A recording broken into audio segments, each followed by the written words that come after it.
नहमदुहु व नुसल्ली अला रसूलिहिल करीम अम्मा बाद फ़ाऊज़ु बिल्लाहि मिनश्शैतानिर रजीम बिस्मिल्लाहिर रहमानिर रहीम। अस्सलामु अलैकुम डियर व्यूअर्स, आपके favourite informative channel marital life से मैं हूं प्रोफेसर शब्बीर अहमद। हमारा आज का टॉपिक है, क्या शहीद की बेवा की भी इद्दत होती है? ये एक सवाल है जो हमसे पूछा गया है कि अल्लाह ताला को पसंद नहीं शहीद को मुर्दा कहा जाए, बल्कि वो जिंदा है लेकिन हमें उनकी जिंदगी का शऊर नहीं होता।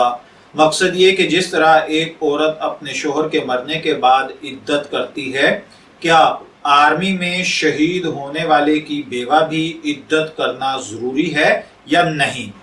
तो देखिए, शहीद की बेवा के जिम्मे भी इद्दत है और इद्दत के बाद वो दूसरी जगह निकाह भी कर सकती है।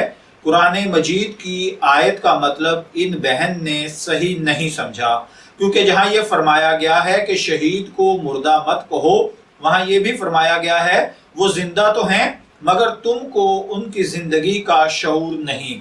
इससे मालूम हुआ कि उनकी जिंदगी से हमारी दुनिया की जिंदगी मुराद नहीं, बल्कि ऐसी जिंदगी मुराद है जो हमारे हवास और शऊर से बालातर है। इसलिए शहीदों पर दुनिया में वफात पाने वाले लोगों के अहकाम जारी होते हैं। चुनाचे उनका जनाजा पढ़ा जाता है, उनकी विरासत तकसीम होती है और उनकी बेवा पर इद्दत भी लाजिम आती है और इद्दत के बाद उनको दूसरा निकाह करना जायज हो जाता है। मैं दुआ गो हूँ कि अल्लाह ताला हमें इन बातों को समझकर इनके मुताबिक अमल करने की तौफीक अता फरमाए। इजाजत चाहेंगे, फिर मिलेंगे किसी नए रूहानी टॉपिक के साथ। तब तक के लिए अल्लाह हाफिज।